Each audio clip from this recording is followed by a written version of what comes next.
So I'm just going to get all this stuff emailed over to you, Ted. Yep. Obviously, playing off 18, you've improved loads, really, really good. But you wanted to know over the winter, is anything else you can work on? I'm always. I mean, I get around by not trying. Perfect. So what's I don't understand this. People just want to hit the ball. Yeah.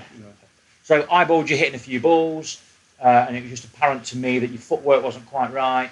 You weren't using the floor efficiently. So we've done a little bit of pressure mapping, and this was your swing from the start of the session. You've got 40% pressure in your lead foot, 60 in your trail foot. You're going to struggle to make a backswing from there. You need a bit more pressure in the lead foot. What you're going to see to actually initiate this backswing, you're going to have to put a bit more pressure into your left foot. So immediately there to try and initiate the backswing, you're pressuring the left foot to try to push off of it.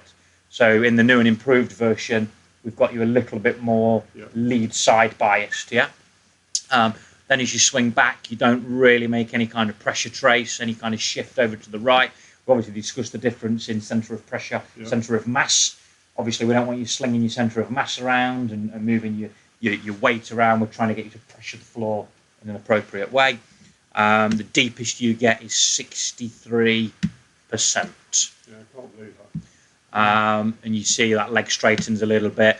Obviously there are players that straighten the leg. Westwood straightens his leg. There's different ways of doing it, but I do think that straightening that leg is affecting your mobility. So we've chatted about that. And then that's the deepest it gets, and then you come through the ball. It goes out into the toe a little bit more, and then back into the heel. It's just a little bit scattered and a little bit messy. This is the new and improved version.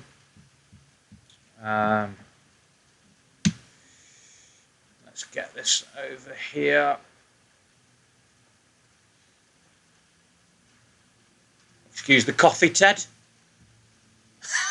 53% pressure in your lead foot, 43 in your trail foot. So we've got you a little bit more lead foot biased.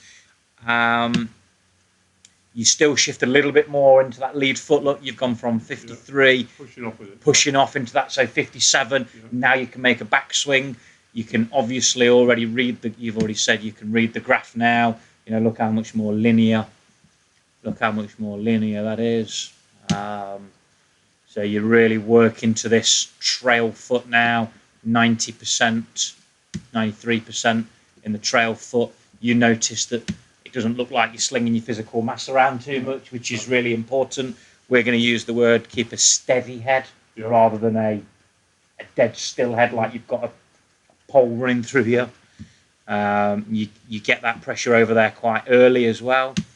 And then you can move it back towards the ball in the impact. Much more linear. Impact 76%. And through you go into a nice balanced finish. And that's the sign of some good footwork. We just split the screen down a little bit for you and pull up the old one. There's a comparison. Just get my ugly mug out of the way. There's a comparison in your pressure trace from right to left. Mega, isn't it? Mega. We also discussed the velocity chart at the top. Let's get this running a little bit and get your velocity in here. Your peak velocity was at this point. So we're obviously looking at this graph up here now at the top. Your peak velocity was 74 centimetres per second, and that occurred when your lead arm was at the top of the golf swing. In the new and improved version, peak velocity was 113, so you're moving quicker, and the timing of that move is better because it occurs when the lead arm is somewhere around parallel to the floor on the downswing. That's when you've hit peak pressure. That's when you want to be moving at your quickest. Brilliant. Okay, sir. Yeah, okay. Thanks, Ted. Excellent. Appreciate it.